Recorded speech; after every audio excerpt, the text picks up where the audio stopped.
Hello, good morning BSc final year students. कल मैंने आपको आप लोगों की लाइव वीडियो क्लासेस में बताया था विषम चक्रीय यौगिक क्या होते हैं। देखिए, विषम चक्रीय यौगिक हेटेरोसाइक्लिक कंपाउंड क्या होते हैं। आप लोगों ने अब तक सिर्फ बेंजीन या इस टाइप के कंपाउंड ही पढ़े हैं। इसमें क्या होता है, सारे कार्बन और हाइड्रोजन है, carbon hydrogen carbon hydrogen carbon hydrogen.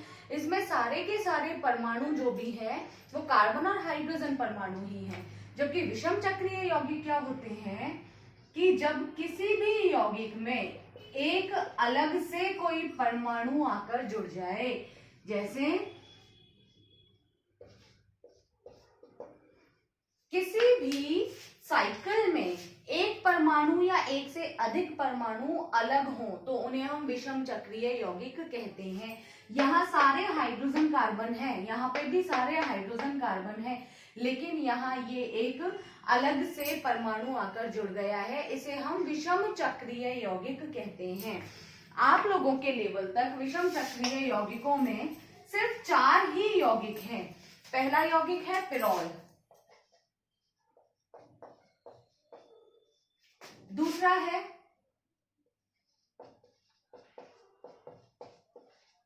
Thiophene, तीसरा है फ्यूरेन, चौथा है पिरीडीन।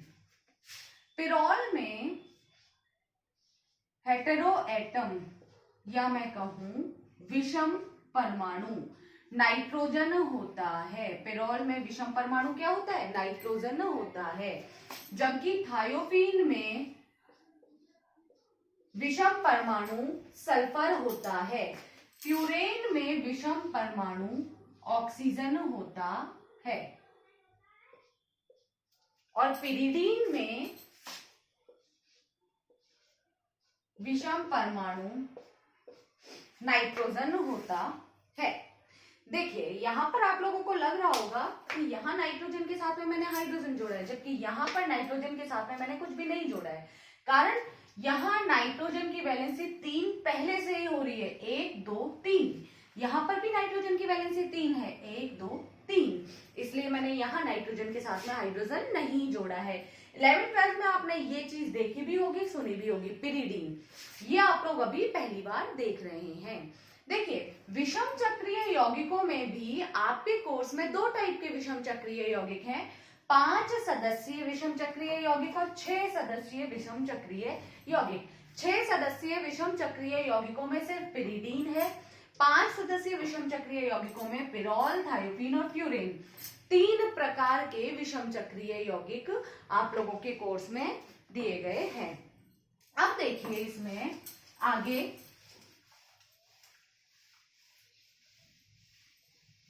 हम पिरोल के बारे में पढ़ते हैं। पिरोल में सबसे पहले पिरोल की अनुनादी संरचनाएं, किसी की भी अनुनादी संरचनाएं, या फिर सबसे पहले मैं बताऊं आप लोगों को कि ये हेटेरोसाइक्लिक कंपाउंड्स या विषम चक्रीय यौगिक एरोमेटिक गुण रखते हैं। अब एरोमेटिक गुण रखने के लिए इनमें क्या होता है, ये क्यों एरोमेटिक गुण रखते हैं, तो हम सबसे पहले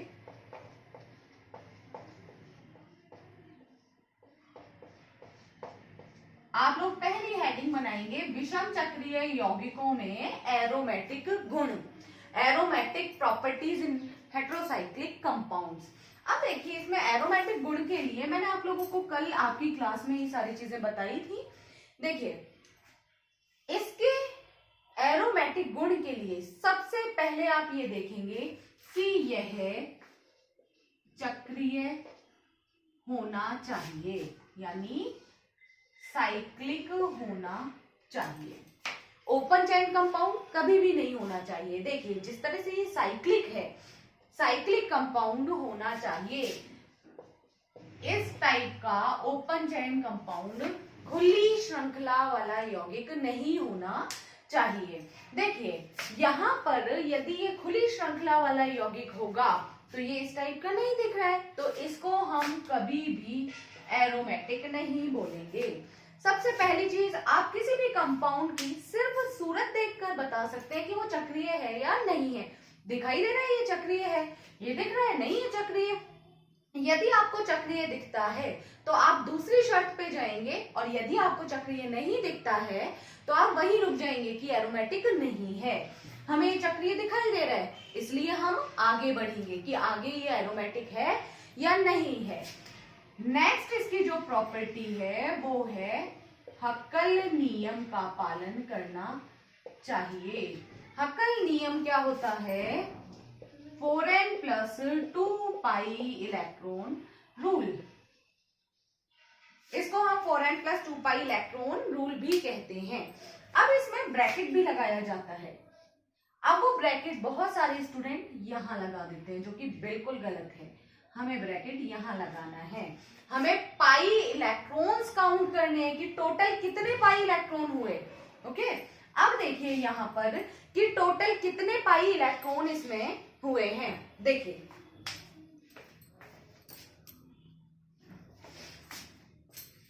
इसमें आप देखिए, मैं अगर बात करूं आइडियल एरोमेटिक क्या होता है? आइडियल एरोमेटिक होता है बेंजीन। आप बेंजीन को देखिए, जो भी गुण हम इसमें देख रहे हैं, आप पहले एक बार बेंजीन को देखिए। बेंजीन हम हमेशा से पढ़ते आ रहे हैं कि एरोमेटिक है। अब आप बेंजीन को देखिए कि इस बेंजीन में कौन कौन सी प्रॉपर्टीज हैं, कौन कौन से गुण हैं, वो ही गुण इसमें हुए, तो इसका मतलब ये भी एरोमेटिक है। आइडियल एरोमेटिक तो बेंजीन है। देखिए इसमें पहली चीज चक्रीय, बेंजीन चक्रीय है, बिल्कुल बेंजीन चक्रीय है। दूसरी चीज 4n plus 2 pi electron rule. सबसे पहली चीज यहाँ n की वैल्यू हम 0, 1, 2, 3, 4, 5 एटसेट्रा, जहां तक आप रखना चाहें वहां तक रख सकते हैं। अब देखिए यहाँ पर मैंने इसकी वैल्यू 0 रखी। 0 जब मैंने इसकी वैल्यू रखी तो यहां पर इसका मान ये 0 हुआ और साथ में कितना 2 पाई इलेक्ट्रॉन। यदि मैंने इसकी वैल्यू 1 रखी तो यहां पर 6 पाई इलेक्ट्रॉन। यदि मैंने इसकी वैल्यू 2 रखी तो यहां पर 10 पाई इलेक्ट्रॉन। यहां 2 से इसे मल्टीप्लाई कीजिए, 8 प्लस 2 10 पाई इलेक्ट्रॉन्स। तो इस तरह से आप आगे बढ़ सकते हैं। हाँ जी, आप देखिए इसमें कि यदि 2 पाई, 6 पाई, 10 पाई इलेक्ट्रॉन्स हैं तो हम बोलेंगे कि वो हक्कल नियम का पालन कर रहा है। यदि ये इलेक्ट्रॉन्स नहीं है, यदि 4 पाई है या 7 पाई है या 3 पाई इलेक्ट्रॉन्स हैं, तो हम बोलेंगे कि वो हक्कल नियम का पालन नहीं कर रहा है। अब यहाँ देखिए आपको कितने पाई इलेक्ट्रॉन्स दिख रहे हैं। अच्छा, उससे भी पहले एक चीज कि पाई इलेक्ट्रॉन्स क्या होते हैं? ये कार्बन कार्बन बॉन्ड है, कोई भी नॉर्मल कार्बन कार्बन बॉन्ड। जब सिंगल बॉन्ड होता है तो हम उसे नाम देते हैं सिग्मा बॉन्ड। जब डबल बॉन्ड आ जाता है तो हम उसे नाम देते हैं पाई बॉन्ड। यदि यहाँ पर ट्रिपल बॉन्ड है तो ट्रिपल बॉन्ड होगा तो ये सिग्मा बॉन्ड, ये पाई बॉन्ड और ये भी पाई बॉन्ड होगा। इसका मतलब यदि ट्रिपल बॉन्ड है कार्बन और कार्बन के बीच में तो उसमें एक तो सिग्मा बॉन्ड होगा और 2 पाई बॉन्ड होंगे। ये सेम चीज यहाँ पर और सेम चीज यहाँ पर। पाई बॉन्ड या पाई इलेक्ट्रॉन्स क्या होते हैं? एक्स्ट्रा इलेक्ट्रॉन्स जो डबल बॉन्ड से जुड़े हुए हों। यहाँ पर ये 2 इलेक्ट्रॉन्स, ये 2 इलेक्ट्रॉन्स और ये 2 इलेक्ट्रॉन्स, ये पाई इलेक्ट्रॉन्स हैं। नॉर्मली कोई भी बॉन्ड जब बनता है तो वो 2 इलेक्ट्रॉन से बनता है, चाहे सिंगल बॉन्ड है चाहे डबल बॉन्ड है। यहाँ ये सिंगल बॉन्ड है, ये सिंगल बॉन्ड इस एक इलेक्ट्रॉन और इस एक इलेक्ट्रॉन से मिलकर बना है। मतलब 2 एटम के बीच में जब भी कोई बॉन्ड बनता है तो एक इलेक्ट्रॉन एक एटम देता है, दूसरा इलेक्ट्रॉन दूसरा एटम देता है। सेम चीज यहाँ पर, इन दोनों के बीच में जब बॉन्ड बना है, बंध बना है, तो एक इलेक्ट्रॉन ये एटम देगा, एक इलेक्ट्रॉन ये एटम देगा, तो तब जाके यहाँ बॉन्ड कंप्लीट होगा। अब देखिए यहाँ पाई इलेक्ट्रॉन्स की संख्या, 2 पाई इलेक्ट्रॉन्स ये हैं, 2 पाई ये है, 4 पाई ये 2, 6 पाई, यानी इसमें ये इलेक्ट्रॉन्स कंसीडर किए जा रहे हैं। तो यहाँ पर 6 पाई इलेक्ट्रॉन्स इसमें उपस्थित हैं। इसका मतलब ये हक्कल नियम का पालन कर रहा है। सेम यहाँ देखिए नाइट्रोजन के ऊपर लोन पेयर होते हैं, ये आप बहुत अच्छे से जानते हैं कि इसके ऊपर लोन पेयर होते हैं। अब देखिए यहाँ पर 2 इलेक्ट्रॉन्स इसके ये रहे 2 पाई इलेक्ट्रॉन्स, ये 2 पाई इलेक्ट्रॉन्स, 4 पाई इलेक्ट्रॉन तो ये हो गए, बाकी के 2 पाई इलेक्ट्रॉन्स ये हो गए, यानी ये 6 पाई इलेक्ट्रॉन्स हैं। और 6 पाई इलेक्ट्रॉन्स यदि है तो वह हक्कल नियम का पालन करेगा। इसका मतलब ये हक्कल नियम का पालन कर रहा है। अब नेक्स्ट देखिए, नेक्स्ट और सबसे इंपॉर्टेंट चीज इसमें क्या है, तीसरी, अनुनादी ऊर्जा का मान होना चाहिए। अनुनादी ऊर्जा का मान होना चाहिए। बेंजीन में होता है अनुनादी ऊर्जा का मान। बेंजीन अनुनादी संरचनाएं देता है। कोई भी कंपाउंड, कोई भी यौगिक जो अनुनादी संरचनाएं देगा उसमें अनुनादी ऊर्जा का मान होगा। तो इसकी तीसरी शर्त है कि उसमें अनुनादी ऊर्जा का मान होना चाहिए। अनुनादी ऊर्जा का मान यदि है तो वह अनुनादी संरचनाएं देगा। अनुनादी संरचनाएं क्या होती हैं, ये बताने के लिए मुझे पहले ये बनाना पड़ेगा।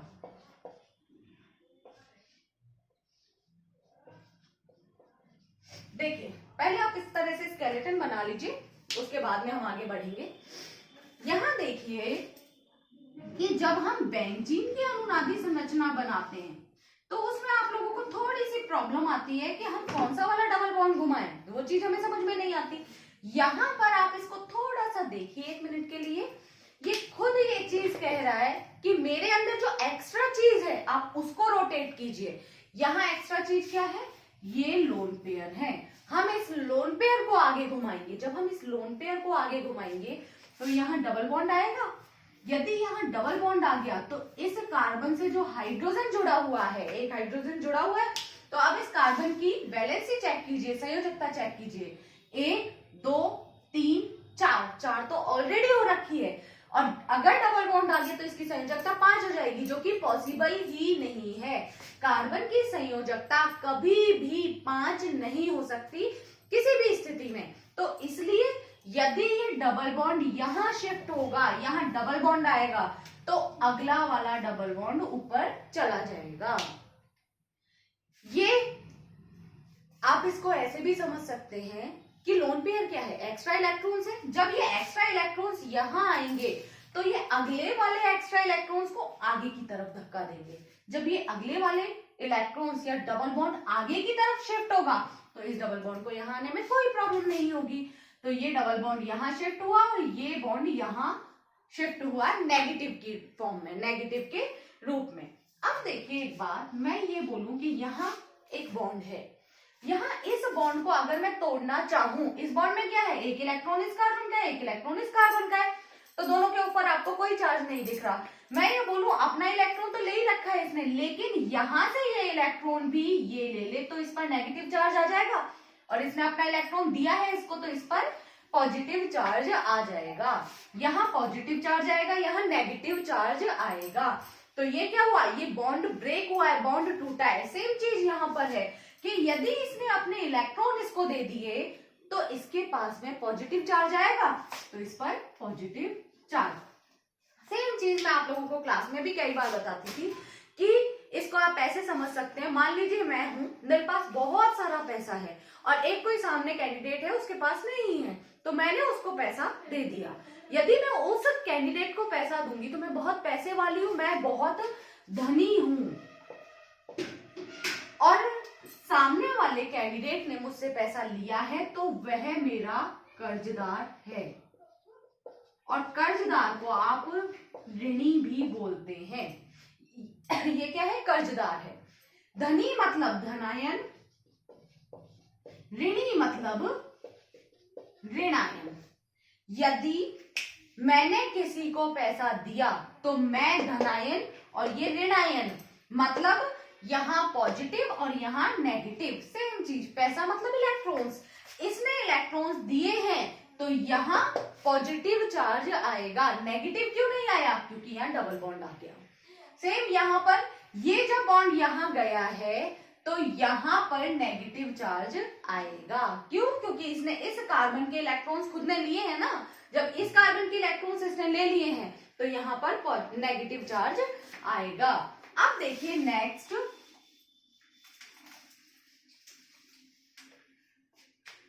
यहां से ये डबल बॉन्ड ये नेगेटिव चार्ज आगे बढ़ेगा। इस डबल बॉन्ड को हमने नहीं छेड़ा था, ये डबल बॉन्ड जैसा है वैसे की वैसे ही मैंने यहाँ बना दिया, सेम, कोई चेंज नहीं किया इसमें। अब देखिए यहाँ पर ये नेगेटिव चार्ज यहाँ आएगा तो ये अपने अगले वाले डबल बॉन्ड को आगे की तरफ धक्का देगा। आगे की तरफ जब धक्का देगा तो ये नेगेटिव चार्ज यहाँ आया, ये नेगेटिव यहाँ, ये डबल बॉन्ड यहाँ, इसको मैंने हाथ भी नहीं लगाया, ये जैसा है वैसा ही है, ये पॉजिटिव भी वैसा ही है। बहुत सारे लोगों के दिमाग में ये चीज भी आ रही होगी कि पॉजिटिव नेगेटिव मिलके बॉन्ड बना लेंगे। यहाँ ये चीज पॉसिबल नहीं है। क्यों पॉसिबल नहीं है? कि इसकी वैलेंसी ऑलरेडी 4 हो रखी है, पॉजिटिव चार्ज आ रहा है 4 वैलेंसी के साथ में, तो 5 वैलेंसी तो हम इसकी कर ही नहीं सकते, इसलिए यहाँ पर ये बॉन्ड नहीं बनेगा। सेम चीज जैसे हम यहाँ चल रहे थे, हम इस साइकिल में चल रहे हैं, यहाँ पर ये साइकिल घूम रहा है, जब ये साइकिल घूम रहा है, आप देखिए ये साइकिल घूम रहा है, तो अब हम आगे इसको इस तरह से घुमाएंगे, ये नेगेटिव चार्ज आगे शिफ्ट होगा और ये डबल बॉन्ड आगे शिफ्ट होगा। ये नेगेटिव आगे गया तो ये इस डबल बॉन्ड को धक्का देगा आगे, तो यहाँ नेगेटिव चार्ज आया, यहाँ डबल बॉन्ड आया और इस पॉजिटिव को हमने नहीं छेड़ा। कारण जब ये डबल बॉन्ड यहाँ था और यहाँ नेगेटिव आ रहा था तभी तो पॉजिटिव था, तो हम पॉजिटिव को तो छेड़ ही नहीं रहे। सेम चीज ये डबल बॉन्ड यहाँ है, ये नेगेटिव है तो भी पॉजिटिव यहाँ आएगा, और इस डबल बॉन्ड को मैंने हाथ भी नहीं लगाया। अब देखिए ये नेगेटिव चार्ज वापस से आगे जाएगा तो ये अपने अगले वाले डबल बॉन्ड को आगे की तरफ धक्का देगा।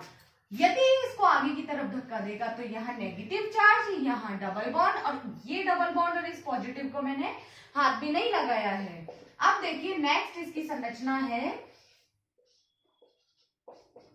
अब देखिए ये नेगेटिव चार्ज वापस से आगे जाएगा और जब ये आगे गया तो ये अपने अगले वाले डबल बॉन्ड को आगे की तरफ धक्का देगा। अब देखिए ये डबल बॉन्ड यहाँ, इस डबल बॉन्ड को मैंने हाथ भी नहीं लगाया था। थोड़ा सा एक बार यहाँ आ जाइए कि जब मैंने ये लोन पेयर इसको दिए थे तो यहाँ डबल बॉन्ड आया था, यहाँ पॉजिटिव आया था। यदि मैं ये डबल बॉन्ड वापस से इसको दे दूं तो इस पे लोन पेयर आ जाएगा। अब देखिए मैं वही तो काम कर रही हूँ, ये डबल बॉन्ड मैंने वापस से इसको दिया है तो इस पर लोन पेयर आ जाएगा। अब देखिए ये और ये संरचना तो एक जैसी है, इसको तो हम एक ही काउंट करेंगे। अब देखिए इसमें टोटल कितनी अनुनादी संरचनाएं बन रही हैं? इसकी टोटल 5 अनुनादी संरचनाएं बन रही है। तो ये बात हो गई पिरोल की अनुनादी संरचनाओं की। इसका मतलब यदि अनुनादी संरचनाएं बन रही हैं तो फिर इसमें अनुनादी ऊर्जा का मान भी होगा, और जिसमें अनुनादी ऊर्जा का मान होता है वह स्थायी होता है। जितनी ज्यादा अनुनादी ऊर्जाएं होंगी उतना ही ज्यादा स्थायित्व होगा और उतनी ही कम क्रियाशीलता होगी।